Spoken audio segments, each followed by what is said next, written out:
Several old adages about the market. Sell in May and go away? Are you kidding me? Straight up. Where's the resistance? We'll find out if there ever is going to be any. Got some good earnings from Walmart. That's holding its gain. Cisco leaking. We could talk meme stocks a little bit if you want. Ambery Band, 835. We'll get her take on the markets. We're leaking a little bit here, but until we go red, you know the bulls are in control. Let's get pre-market prep started. Welcome to Benzinga's pre-market prep. This is a volatile puppy here. It's all about execution styles and strategies.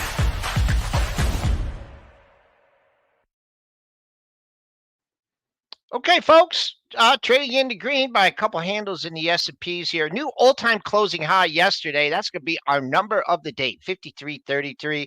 Buck up 14 cents at 104.35. TLT continues to climb its way back up here, up 55 cents at 92.65. Crude flat at 78.66. Gold down 580. Silver, man, silver playing the catch-up game, up 17 cents at 29.90. We haven't seen that $30 in a while.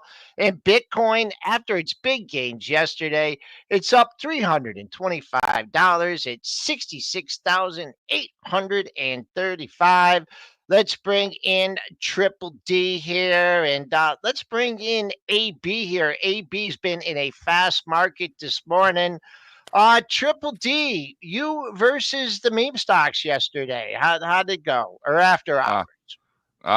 Yesterday after hours, not that well in the memesters, but there's I'm playing around with this stuff. It's not serious trading, like I was playing the peers plays. We talked about this. I mean, obviously the title of this show is meme stock implosion, which has happened here now. We talked about this yesterday.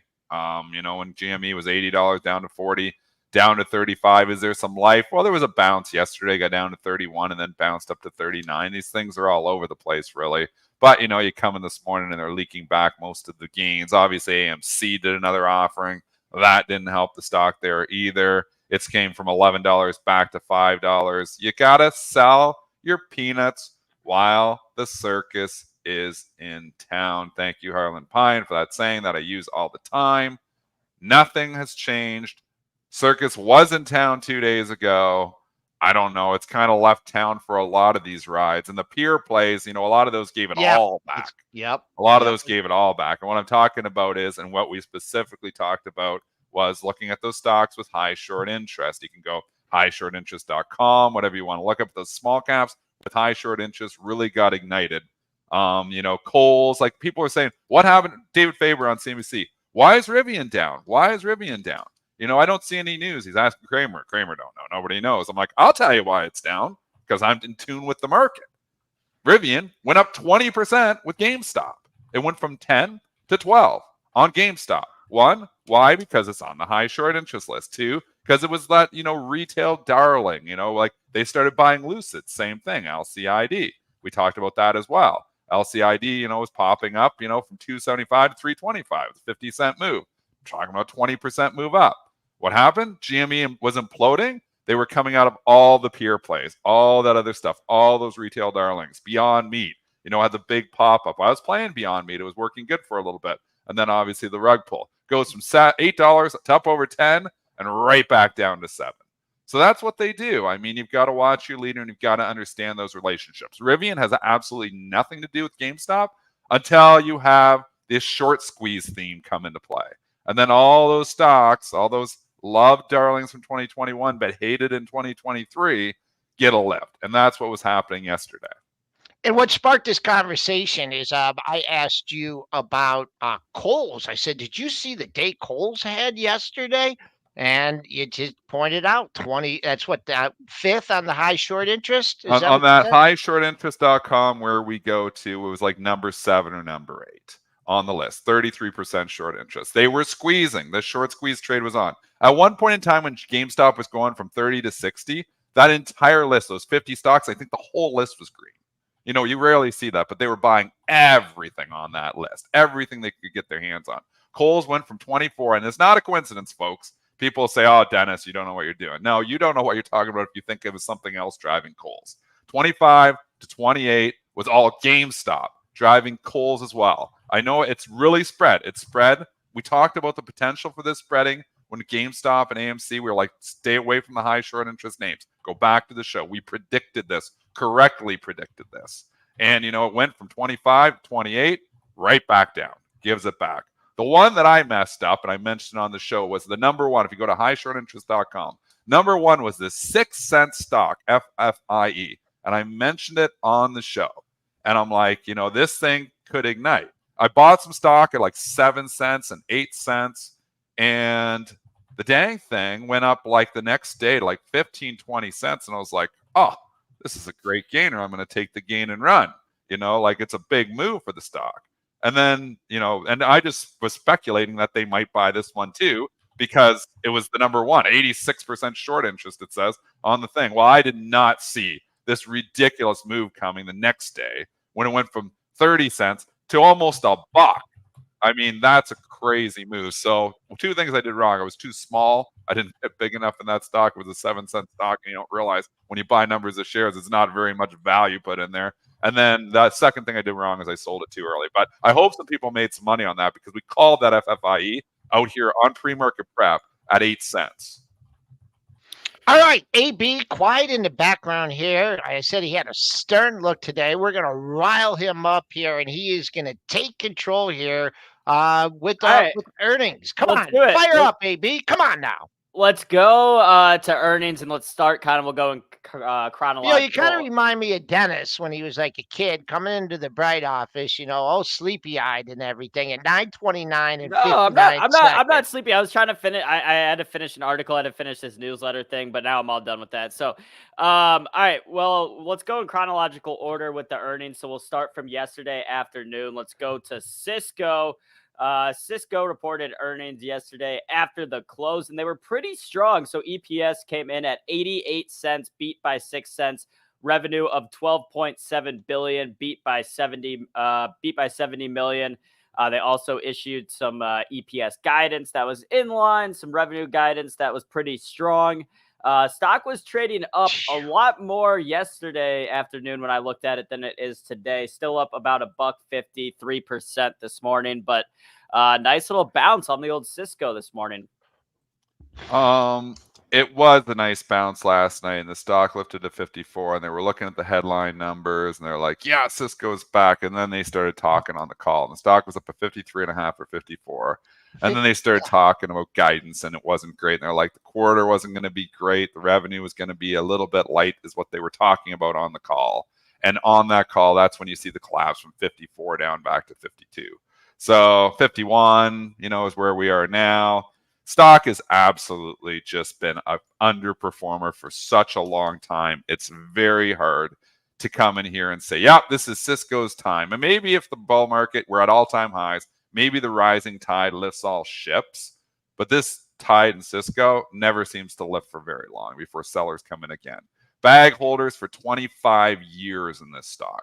24 years ago, it made its all-time high at $85. So if you held Cisco for the last 24 years, you're down a cool 30% on your money. In that same time period, the Qs have went from basically 1,000 to basically wherever the hell we are.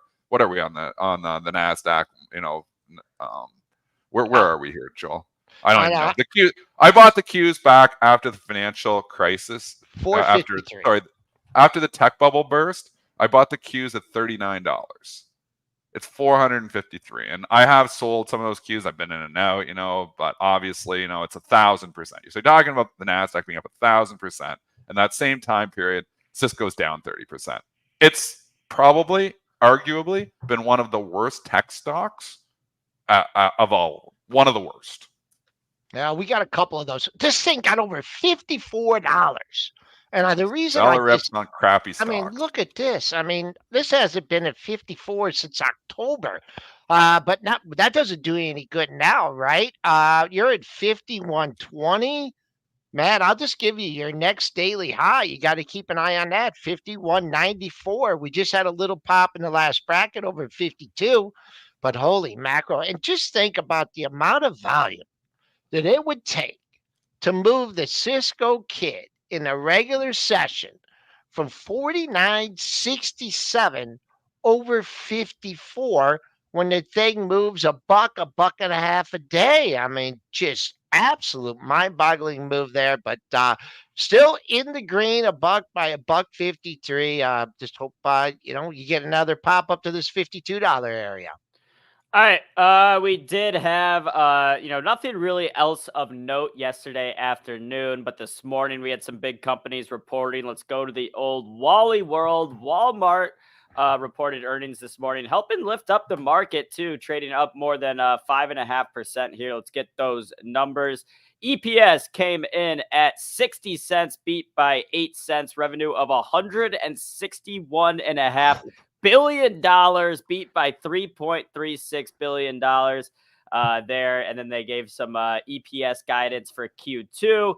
That was in the 62 to 65 cent range. That was against the 64 cent estimate. So actually that EPS guidance, not really that strong compared to the estimate, but then, I guess the market decided they liked it.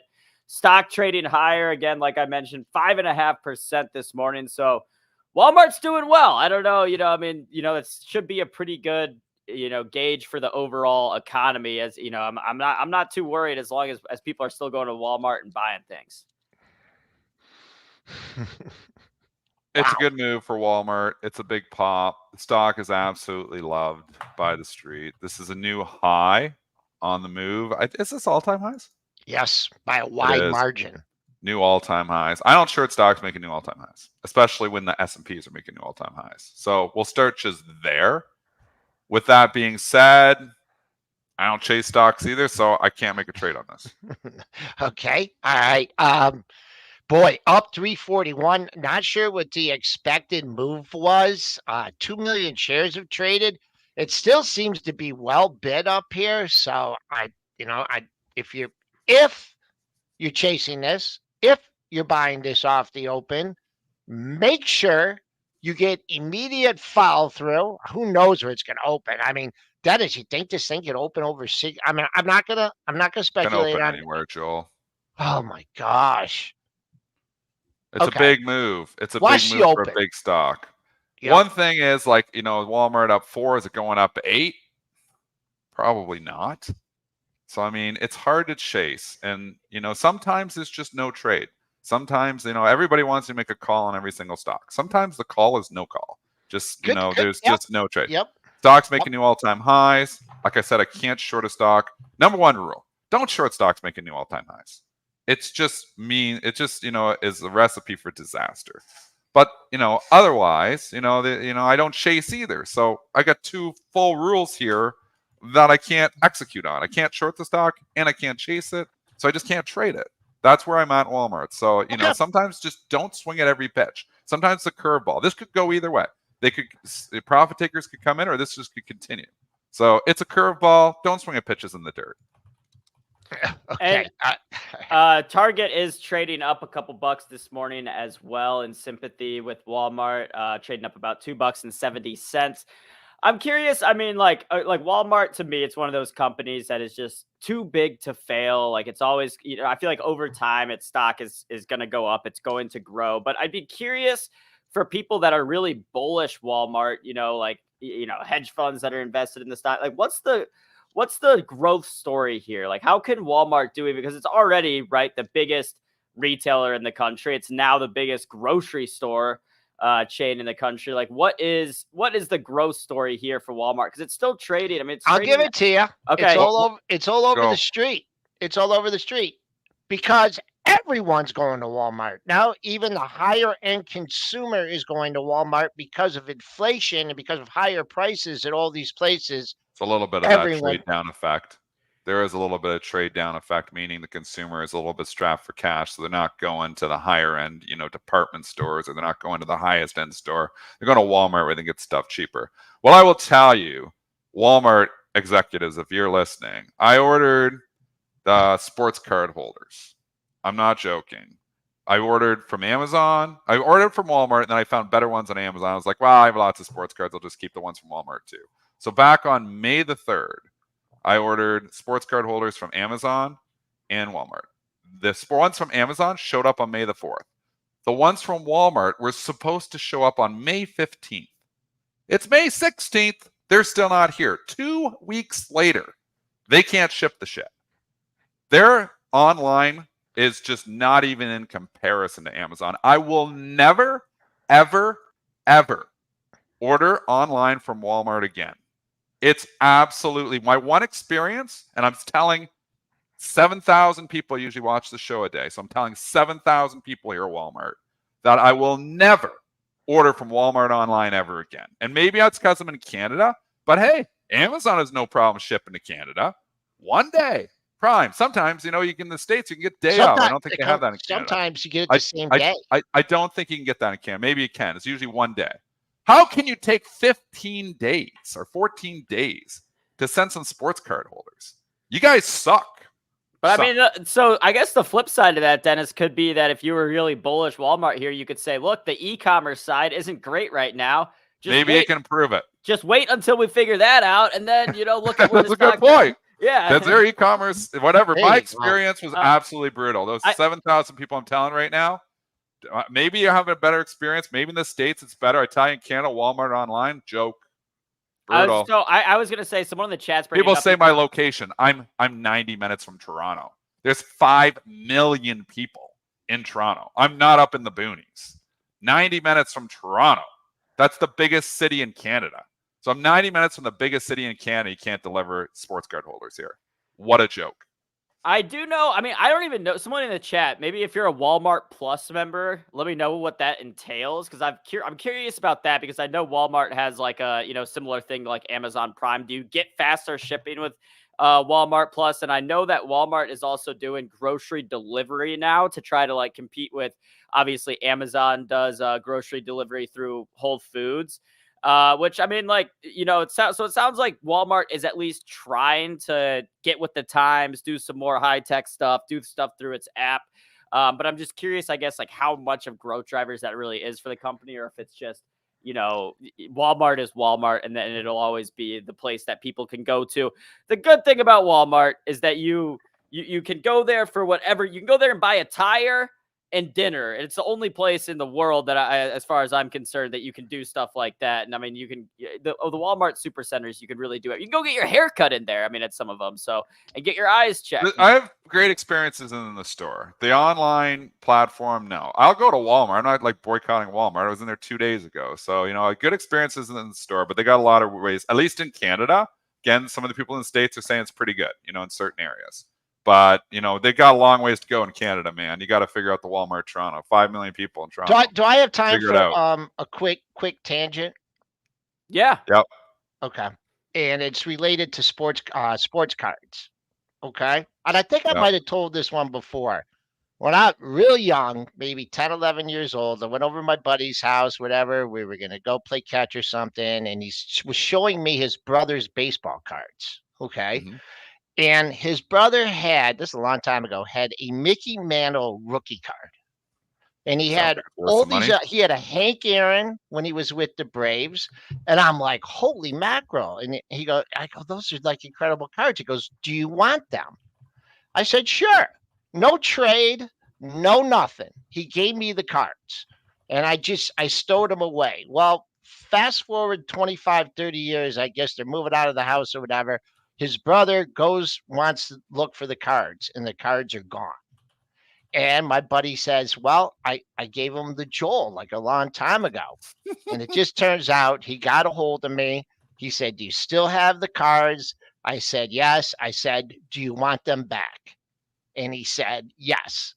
And he came over to my house, and I handed him back the Mickey Mouse. What year was this?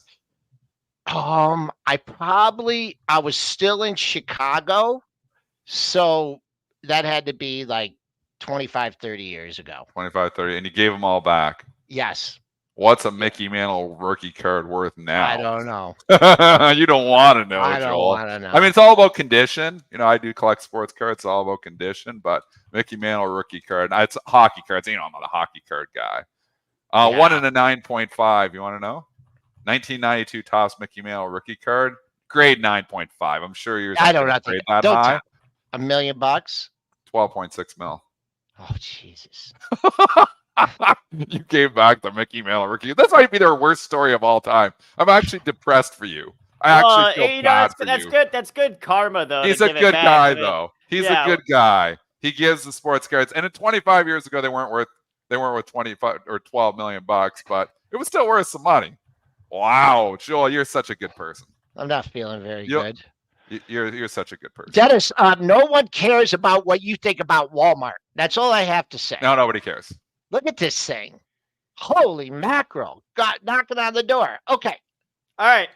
Let's keep. And again, I'm not saying Walmart's going to go down. I made no call on Walmart here today. I said Walmart online, Toronto sucks. They'll figure it out, hopefully. People remember that story, man. They do, man. We got some smart people in here. Wow. That's an old one.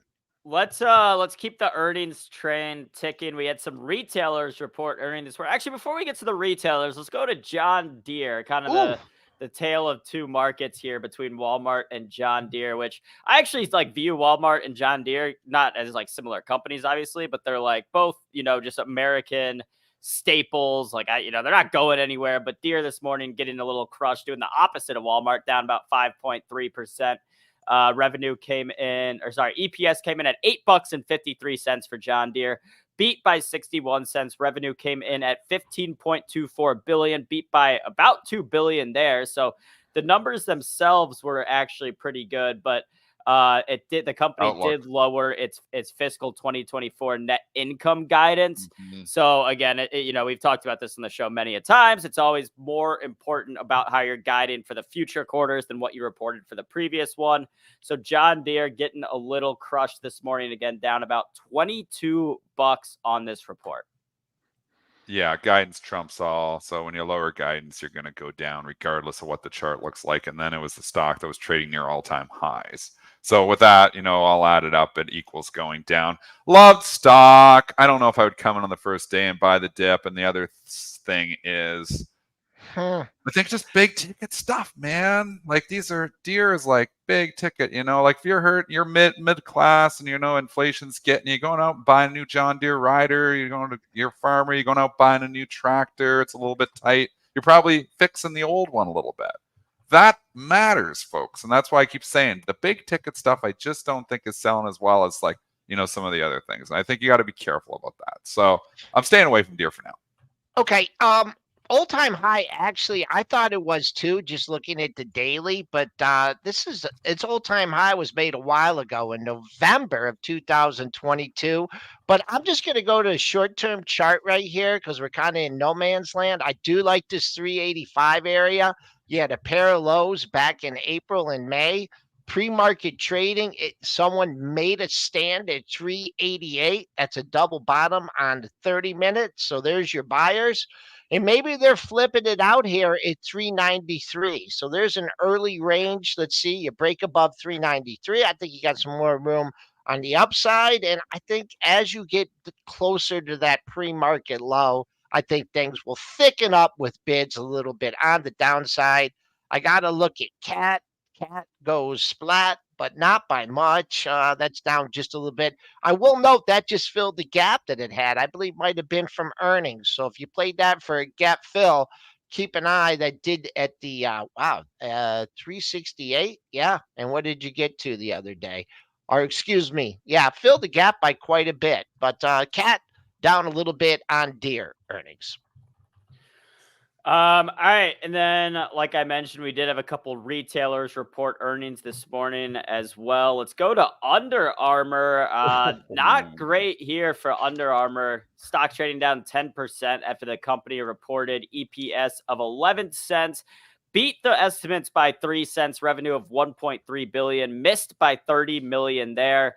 Revenue down low double-digit percentage rate, including expected 15 to 17% decline in North America. Under Armour shares, so weak guidance here for Under Armour hurting the stock this morning. It did get all the way down to about $5.70, pop back up to 610 here. Still trading down again about 10% this morning. Listen to these numbers. So fiscal year 2025, they were supposed to make 59 cents, which means the PE on 2025 is about 11.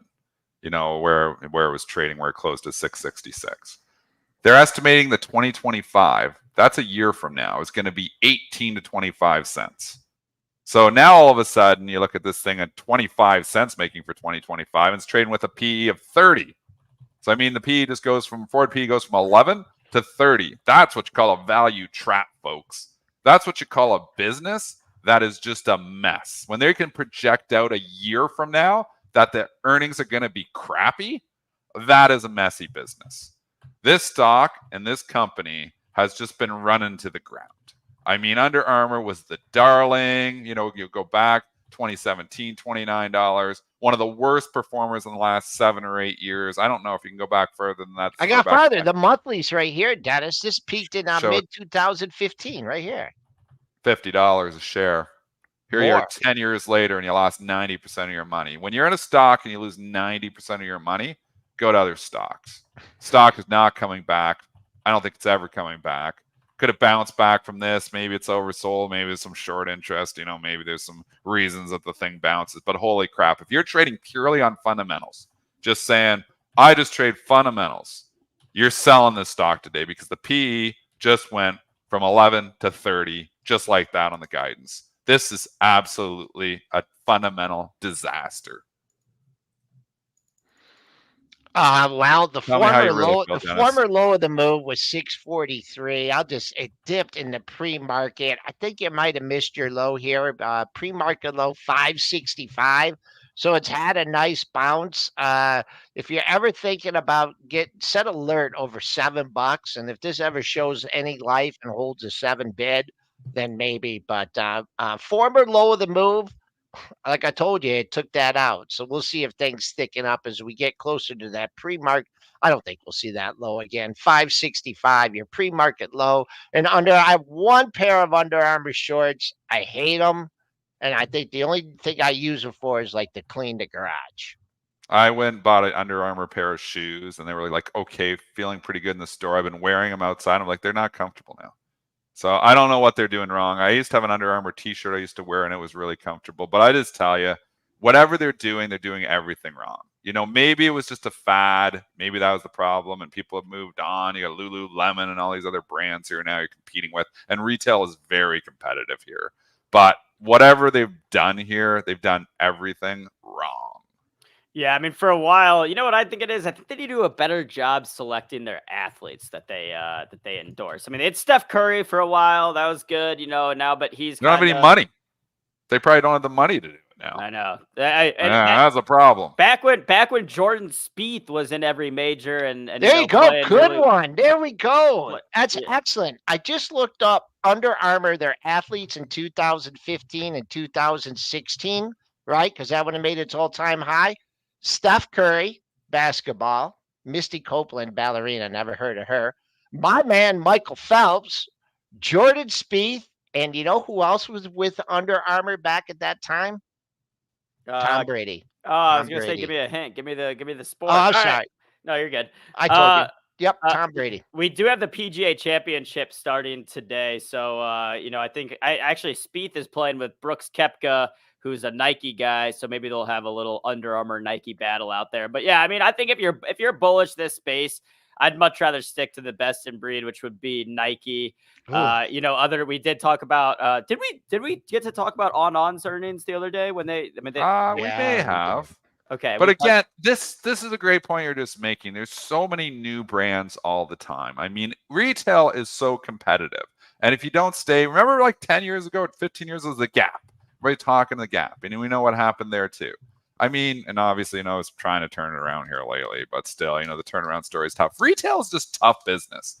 These stocks just don't last forever. The best brands, think about, from even 100 years ago or 50 years ago, and even to the department stores, like JCPenney and Sears, those were the brands 80 years ago. Sears Roebuck, 8:30 numbers, Dennis. Watch out. Watch out. I forgot all happening? about Talk to the me. What's 830 happening? numbers. Go ahead. What do you got? We have jobless claims coming out. Let me pull those numbers up real quick. Looks like, are we getting a little okay? Initial jobless claims came in at 222,000 versus 219,000 estimate, 232,000 prior. Building permits for April down 3%. Philadelphia Fed Manufacturing Survey Index 4.5 versus 7.7 estimated. I don't know what that means, but you take that as you will. Housing starts came in at 1.36 million versus 1.42 million. So building less houses than expected. Building permits came in slightly light as well. So all around, pretty light economic numbers this morning. You did have a few thousand more jobless claims than expected, but a little bit lower than last week. So see how the market is interpreting that this AM. They sold Choppy. the pop. Choppy. They sold the pop. They sold the Yep. pop. We'll The see chop what happens. continues. Yep. We're trending higher, but it's choppy. It hasn't been a smooth ride. You know, obviously it was pretty smooth ride yesterday, but overall it really hasn't been that smooth a ride. It's been choppy. So chop continues. I mean, stocks are at all-time highs. It's hard to come in here and be bearish for anything. I mean, they're buying, PPI numbers that weren't even that great. CPI was fine. I mean, they're finding reasons to buy stocks. This market just wants to go higher. Don't fight the trend. All right, we have a few minutes till we bring on Anne-Marie Baiynd. We did have some 13Fs coming in, some news there. Let's go to the old Warren Buffett, because that's going to be the first one that we, that we're going to care about and people are going to be talking about. There was a kind of what was it, like a secret stock that, people didn't know? Yeah, confidential. So a confidential stock. Let me pull up this tweet here from, I forget this guy's name on Twitter, Hedge Vision. I guess this is someone who just posts like hedge fund stuff. So here's the Warren Buffett reveals the mystery stock as Chubb, ticker CB. So I think that this is like an insurance play, but here's the rest of his portfolio. So we know that he reduced his stake in Apple by more than 12%.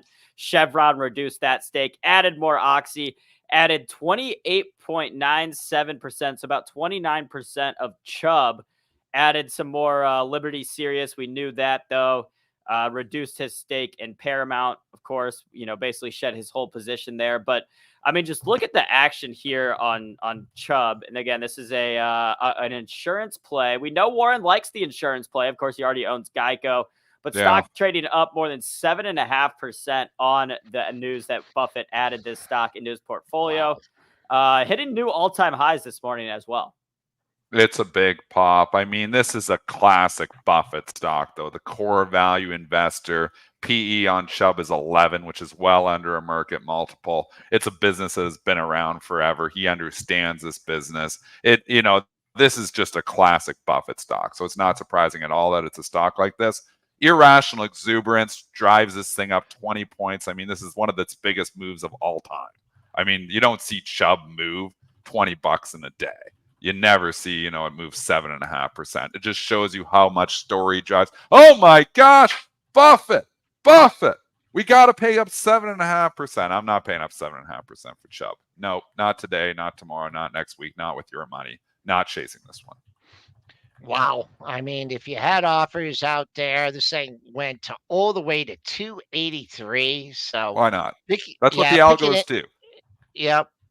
I'd say right now, well, the former all-time high was 260.59. You're still $12.50 above that. So I don't know when or if you'll ever fill the gap in it. I'll say right now, I keep an eye on 275. It looks like after things calm down a little bit, you've hit that twice on 2 30-minute brackets over the last hour. So minor resistance since it traded up to 283. But longer term, if you want to wait for a gap fill on this one, you're going to have to wait a long time. We're 20 points above yesterday's high in Chubb at 253.72. Great company, been around a long time. I'm not trashing Buffett's pick. I'm just saying I'm not chasing at 7.5% because Warren Buffett bought it. I think you buy dips. That's fine. I don't want to chase it. Maybe it keeps going. This market is going to be talked about all day. Maybe it's enough to continue to drive it, but I think this is just over. It's not worth 7.5% higher because Buffett bought it. All right, real quick before we bring on Anne-Marie, the other 13F that caught my attention this morning. This was also I saw on that same Twitter account. Let me pull that one up. This is from our guy Stanley Druckenmiller. Let's talk some. He's bullish the small caps here. If you take a look at his positions, this is pretty crazy to me. More than 15% of his portfolio isn't just in the IWM, it's in IWM calls. So Stanley Druckenmiller coming in, buying calls on the IWM, selling NVIDIA, selling 71% of his NVIDIA stake while buying IWM calls. So trying to, I guess, time that transition in the market where he thinks that people are going to be going from the mega cap tech stocks like NVIDIA to smaller cap stocks. I don't know if that's him trying to call the that some interest rate cuts are coming. It's an interest rate call. Mm-hmm. Yeah, I mean, because if you're getting out of NVIDIA here and into IWM, you basically have to be believing that the interest rates are coming down at some point. He also sold VRT, which has been a darling in the data center play. Sold calls on Lilly, sold calls on UBS. Also bought some of these other stocks here, tickers COHR, NTRA.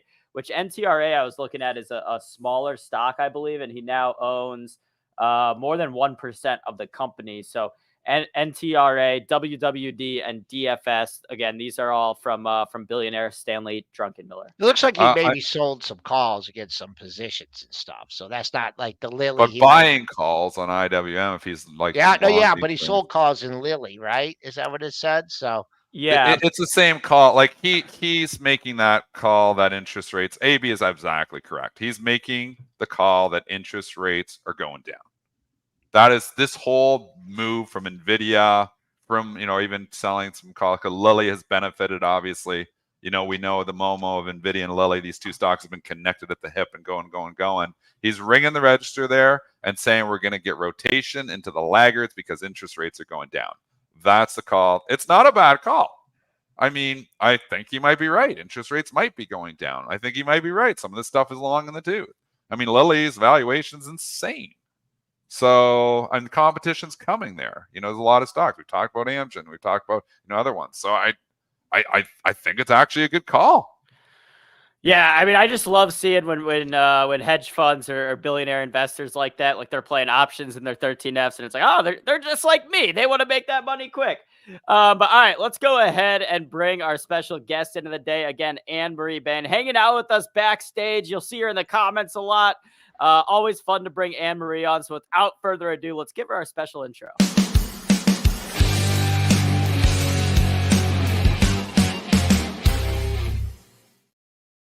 All right. Good morning, Anne-Marie. How are you doing this morning?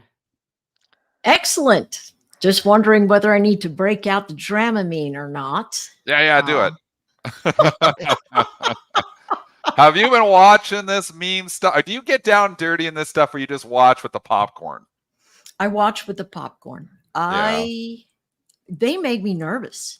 They do, because I see that irrational exuberance kind of thing. And it's really why I wasn't part of that magnificent income generating event that happened in 2020 for so many people that wrote it up. Unfortunately, many of them wrote it back down. But, sometimes I think the more the harder it is to invest and trade. Yeah, you know what? There's a great point you're making there, because, I look back when I first started trading in 1996, and everybody seems to start in the pennies, and you're just buying these stocks, and you're like, this is a cool story. And it was like, I was buying like Net Nanny software and was going to monitor all the kids and monitor the computers, and the stock was going higher. And I'm like, it was all just a party, and I look back and I was like, man, I really knew nothing. And I'm like, but maybe, when you get into these real rational environments, it's probably better to know nothing. You just, exactly. No fear. You're just going to make all this money. Great point you're making. Sometimes it doesn't pay to have, the knowledge we do in certain market environments. But, when the market turns, it's nice to have some knowledge there, Anne-Marie. Absolutely. 100%. And, so that at the end of the day, the simplest thing to do is pick one moving average that's not too tight and take a look at your dailies and weeklies. And if it breaks, you need to watch out and start trimming some gains. And so what was very interesting, that literally just happened to us. In 5 trading days, we broke the 20 and the 50. And then all of a sudden we turned right around and moved right back up. And, I think it puts a lot of traders and investors on edge, fearful that, we're missing out on the next big push to the north. And whenever fear is part of an equation, that prefrontal cortex just sort of shuts down, and you start, being the gal that looks in the window going, wow, they're having really a lot of fun at that party. Love these analogies. Where's my invitation? How come I get?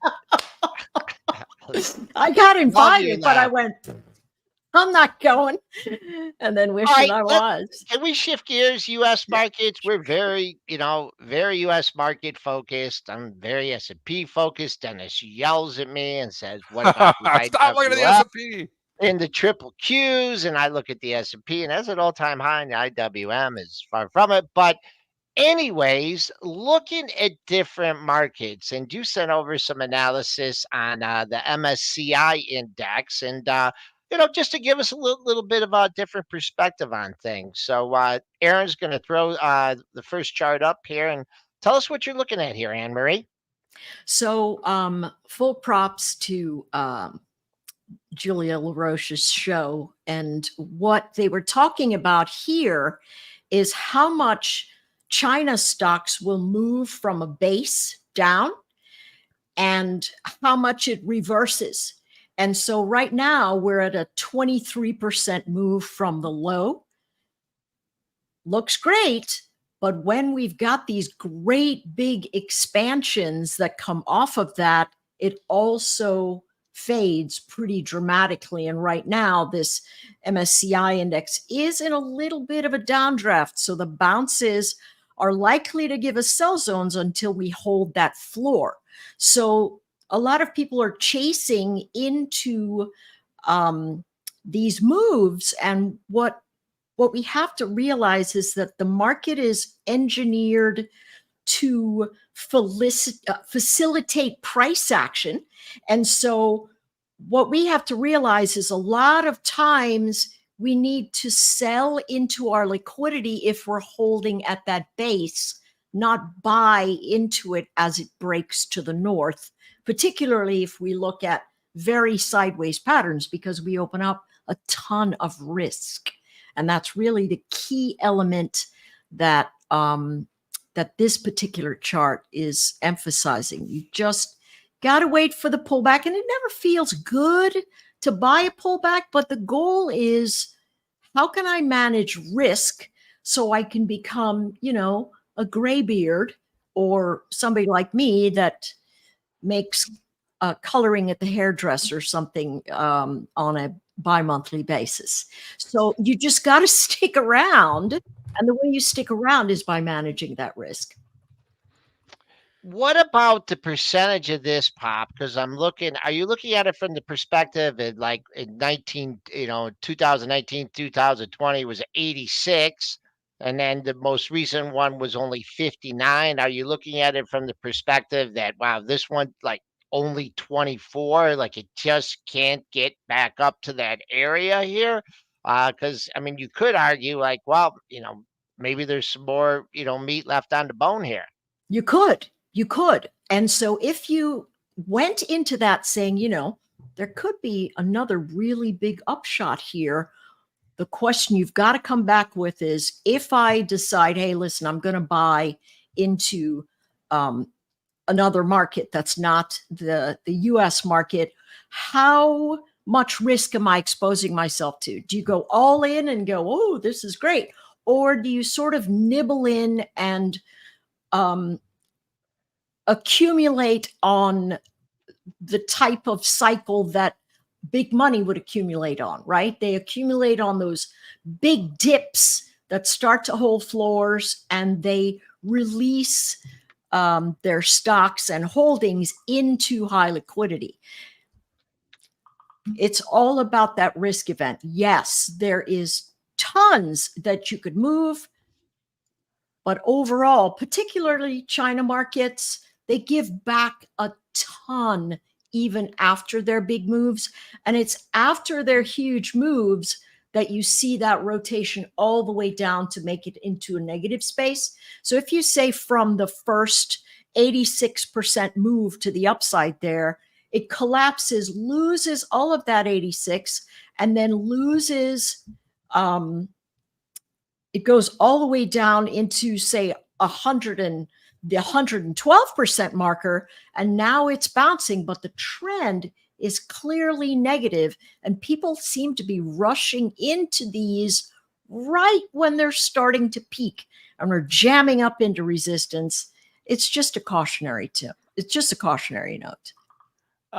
So Anne Marie, I mean, we were talking about maybe the prospect that the Fed does end up cutting at some point. You know, we were talking about those IWM calls, but let's talk about the cycle we're still in. And, you know, since the start of the rate hikes, what have been the best performing ETFs and sectors? And I'm going to pop up this other chart that we have from you, and I want you to just walk me through this and what we're looking at here. So you can see clearly that as the hikes have come, we are clearly the NAS, the S&P, gold, T-bills, the 60-40 portfolio event, and even small caps are right up above that zero line. But if we take a look at everything else, net, to include all the exposure to China internet, it's really a wash. And so timing becomes a very important event, particularly if you're looking at outside markets. Emerging markets are actually below zero. And so the key thought is when you start seeing all of this stuff that says, hey, listen, you want to buy XYZ, it's sort of like when everybody went, oh my gosh, you got to buy Japan. It's moving, it's moving, it's moving. Well, Japan had been moving for a while. By the time the broad media said, hey, listen, Japan's it's flattened out. And so one of the things that we really have to sit, and what makes the pre-market prep show so great is when you guys look at these dips, you go, you know what? Here's a reason that you might want to pick this up on the dip rather than the breakout. And I hear this from both Dennis and Joel so many times. Listen, you really want to wait for that dip to get involved. You really want to wait for that dip to get involved. And right now, the voices about, hey, China, China, China, China, they're just getting very loud. And that always gives me a contraindication that says, hey, listen, if I've been trading in those, I want to trim my position into that liquidity. I mean, that's been the play. China's been in this like downtrend, I feel like, forever. And every time we get these 20-25% rallies, they're just more selling opportunities. Exactly. I mean, the stocks are absolutely hated too. I mean, like Baba's earnings were fine. They hammered it. Baidu comes out with a hell of an earnings report, a pretty darn good earnings report here this morning, and the stock is trading down. I mean, you know, it's like the response to the earnings seems never good. The geopolitical risk just trumps all. So you get these moments where it's like, yeah, this is China's time. And then we look back 3 months later and it's back making new lows. And we're like, what happened? So I think You're right. I think chasing up when China's moved up 20% here maybe isn't the play. If it is, you need to be conservative. Sorry. Yeah. Sorry. No. Before we let you go, I just get your overall markets, like for the S&Ps or whatever people are trading now. I mean, S&Ps were just at new all-time highs. I mean, what do you like? Do you look for like a day or two, like holding these highs and forming a bid before you get excited or a breakout, or just what technical indicators would you be using over the next couple days? And I'll just go the SPY or the S&P here, because no resistance. When there's no resistance, there's no resistance. What do you like to use in these kind of scenarios? So what I've noticed over the last run up is that if you put up a chart on the dailies, you're going to see that we spend about 2.5 days in a range, and then we pop out of that range, and then we spend 2.5 days at that range, and we pop out of the range. And this last pop came at the end of 2.5 days of consolidation. And so now we're in the space where we just had a big pop. So my thought is we consolidate for a little bit of time. Now, overeager shorts could get themselves in quite the jam if they think to themselves, hey, listen, I see exactly what this pattern is. I'm going to short the top and it'll squeeze out to the top end. So I had to use a Fibonacci to get further upside pressure events to take a look for. But for me, I'm just staring down that 14 exponential simple moving average. And I'm saying to myself, you know what? Doesn't matter what momentum is saying, doesn't matter what volume is saying. What's happening is when I pull into that moving average, I got a little squishy, but buying it has been the thing to do. And so maybe we have a reversion to the mean and it comes back in to that 14 EMA and then it runs again, or maybe it breaks. I'm taking it day by day because my thought was, hey, I think we're going to sit in the range. And so the market has gotten way ahead of itself because really, if we think about it, if the Fed comes back and says, oh my gosh, we got to lower rates, what's that actually telling us about what's happening in the economy? And so, as I mentioned in a note that I sent to you, Joel, what I really am watching is the credit spreads between corporate bonds and the TLT. And as those are starting to creep up a little bit, now the ones with credit cards is really creeping up. And there's a lot of reasons that I think that is happening, but we really are not seeing big enough spreads between the 30-year and corporate yield. They're not pricing in any risk. And so my eyeballs are just jammed right there and watching for that uptick.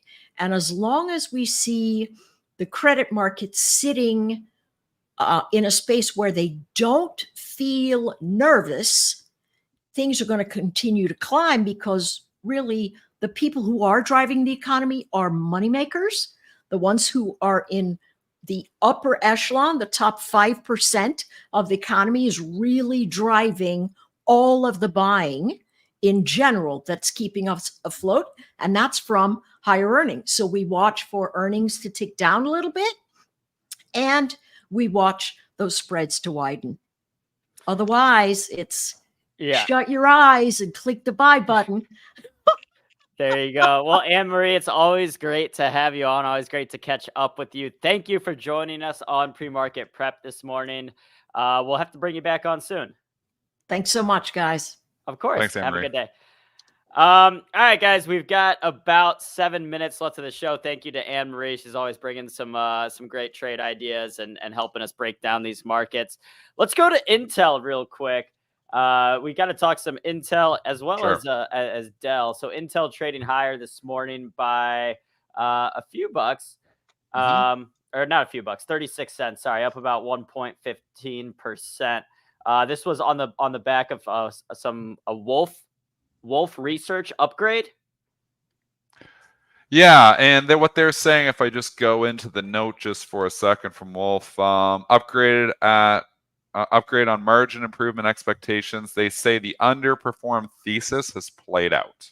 So they're basically just buying the dip that basically can't get any worse. I mean, Joel and I are long this stock, rough. It needs a vote of confidence. I mean, it's a very important day here for Intel. Here you get an analyst coming out, giving it a vote of confidence, saying basically the stock has gotten too cheap, and stock's trading up only 28 cents. It's kind of disappointing, actually, that it's only up this much. Does it get some action? Do some people talk about this on CBC? Does this get the party started? I mean, it was starting to turn and starting to look a little bit better. So the timing of the note is pretty good. The whole thing is what we just talked about the China stock. Seems like every time Intel gets a rally, it went with more sellers because it's bag holder central. So hard when stocks are in these hard downtrends to turn it around. So skeptical, but hoping, that maybe this note can get a little life into Intel. I'll just gonna look right instead of left on this one, and you have yesterday's high at 31.40. So if the bulls can keep a bid there, really your next target's this $32 area. 32.24 was the high on the gap down day, but very important to establish a bid here, right at the top of yesterday's range. Dennis, do we got some sell imbalances or Yeah, what's we do, going on? Joel. It's a What? good point. All morning we've had sell imbalances here. And again, remember, tomorrow is the big day, obviously. We have options expiration tomorrow, so we're one day before that. Square, 198,000 to sell. That's big, folks. That's a big one for today. Walmart's got a buy imbalance. We know that because of the earnings. Square really jumps out at me, but across the board, Bank of America, 130,000 to sell. Delta 20,000 to sell, Pinterest 19,000 to sell. It's just kind of sell imbalances, small ones across the board. The Square one stands out. The Square is a big one. Also, Wolf, likes AMD. We talked about that before we started the show this morning too. AMD, which has been kind of a dog in the space compared to Nvidia and other semi Just got plays. overbought. Yeah, AMD got way overzealous. And people are coming in, chasing like crazy. That move to 180 to 220 was the upside capitulation. So it needs to form a base, which it's trying to do, and needs to start coming out of here. So I wouldn't exactly call it a dog. I think it just got overbought. I mean, when you give it perspective, we still, we're in October, we were $93, we're 160. I mean, the stock is up 90% in the last 6 months still at this price. So you're right. A dog if you bought it. A good dog. A good dog. Doesn't have fleas. This one doesn't have fleas. No, it does not have full of fleas. Yeah. This is the dog that it's already got all its shots and everything. It's clean. It's healthy. The analogies here. But we did the way we've spoken about AMD on the show in the past, at least in the past like month or so, is the question has become, do you think there's enough money to be made as number 2 in this space? And I think if you're bullish on the space as most people are on AI and where this is heading, then the answer to that question is yes. Is AMD going to outperform Nvidia right now? Probably not, but will it still do well because of all the underlying demand and the growth of the demand in this space? Probably. So AMD, getting some love from Wolf, stock perking up a little bit this morning, but still, other stocks in this space, Nvidia is a little bit closer to its all-time highs, I think, than AMD is. Forward P on AMD's 45, starting to come a little more reasonable. When I bought it at 95, when I bought my original position, the forward P on this thing was 30. And I'm like, you know what? This, can, outperform. And obviously it was a great call. Stock went to 220. We know I sold some stock at 180, rebought stock 160. So I'm back in the full size position here. It's 45 times earnings. It's not cheap. And people would say, well, why would you pay 45 times earnings for AMD when you're paying 36 times forward earnings for NVIDIA? I'll tell you the reason is because of what you're saying is there's a potential for AMD to catch up and grab some market share here, and is the pie big enough? And the other thing is it's a lot easier for a $250 billion company to grow than a $2 trillion company to grow. You're talking about AMD being, roughly an eighth the size of, 15% of the size of NVIDIA. Lisa Su, don't bet against her. There's a lot of reasons to think a catch-up trade can happen here. Is it going to happen with Intel? I don't think so. It's going to happen with AMD. I don't think they're going to get to NVIDIA's level, but I think there's a lot of room for number 2 in the space, and I think they can be a solid number 2. Once we're off the pre-market high, so we'll use that as a target right now. You want to see it get back up to 162.77. If I had to look for like major resistance here, I see a trio of highs at the 164.50 area. But when you back off the pre-market high, like to get back there and at least test it. Little downward momentum in the market, that's probably not helping this high beta stock. If you're looking for a gap fill, the top of yesterday's range comes in at 159.69. Boy, oh boy, you mentioned AI, you mentioned servers, and did you look at Dell today, Dennis? Holy mackerel, another powerful move in Dell to the upside. Dell has just been crazy moves. And we had this one right here too. I mean, we said so much right, on this show in the last 6 months. We get some wrong too. We definitely get some wrong too, but I tell you, we've been doing a lot of things right. And I'm kind of ticked at myself when it pulled back, went from 130 to like 110. I was saying I kind of like Dow here. You know, I think, you know, the valuation's attractive, and I think there's an AI story here. Well, just like that, 2 months later, it's 150. I did not buy the stock. I've participated, you know, and done pretty well with the AI trade. I should have, you know, I can remember talking about it at 110 on the pullback there. It was the buy. The valuation is just too reasonable here. Did Dell go up 10% yesterday just based off this Morgan upgrade? Yep. Wow, that's a people huge starting to look at it as like the value AI trade, and I mean it's value. there. I like that, the value. The value AI trade. That's an oxymoron. Yeah, maybe, but it's a good oxymoron. No, it's a good oxymoron. I think, you know, again, I'm not chasing here now. 151. You buy the good companies on dips. It went from 130. Everybody got all excited. Pulled back, gave you that dip 10 days later down to 110. That was a buying option. It actually got down to 104. I was talking about a 110. It went lower than that. It went down to 104. And then, you know, we've continued, you know, obviously up from there. So buy good stocks, storied stocks, reasonable valuations on dips. This is not a dip. This is a rip. I would have to wait until we actually dip. All right. Well, it is 9:01 a.m. We've got live trading starting up right now. We have Ryan Faluna in the office. He's going to be taking over the We love Ryan. spot. Yeah, he's a great guy. We also, you know, again, we got some good stories to watch going into the market today. So thank you to everyone tuning in to pre-market prep this morning. Joel, who do we got joining us tomorrow morning? Well, it's an options expiration. So who do you think we're going to have? CC Legator. This guy. You're good at scheduling these guests, and CC is the best. We love you, CC. Well, all right, guys, that'll be a wrap again today. Please smash the like if you haven't already. We'll see you guys tomorrow morning. Stay green, have fun out there, and see you guys then.